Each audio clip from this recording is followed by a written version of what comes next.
Hello friends, আজকে আমি আপনাদের সাথে শেয়ার করব খই পকোড়া। চলুন দেখে নিই রেসিপিটি মুচমুচে খই পকোড়া কী করে বানাই। নমস্কার বন্ধুরা, পম্পি কুকিংয়ে সবাইকে স্বাগত জানাচ্ছি। তো আমরা তো মুড়ি খই এমনিতেই খাই, আমরা এবার পকোড়া বানিয়ে খাবো কী করে সেটাই শেয়ার করছি। এখানে পেঁয়াজ কুচি নিয়ে নিয়েছি, এখানে খই নিয়ে নিয়েছি, ছোটো বাটির এক বাটি আমি খই নিয়ে নিলাম। তো পেঁয়াজের মধ্যে খইগুলোকে নামিয়ে নিলাম। তারপর এখন দিয়ে দেবো এখানে লঙ্কা কুচি, আপনারা চাইলে শুকনো লঙ্কার গুঁড়োও দিতে পারেন, আমি দিইনি।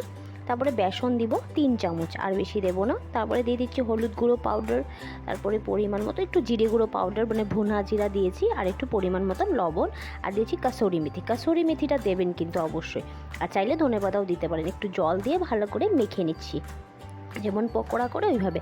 আর কিন্তু আমি বারবার বলছি কাসুরি মেথিটা দেবেন, তারপরে খাওয়ার পরে বলবেন নিচে কমেন্ট বক্সে, এত টেস্টি হয়। তারপরে এখানে তেলটা আমি গরম করে নিয়েছি, রিফাইন অয়েল দিয়ে দিয়েছি। এখন এক এক করে ভেজে নেব। তো এটা কিন্তু এমনিতে অনেক মুচমুচা হবে, গরম গরম করে খাবে, ডাল ভাতের সাথেও খেতে ভালো লাগবে।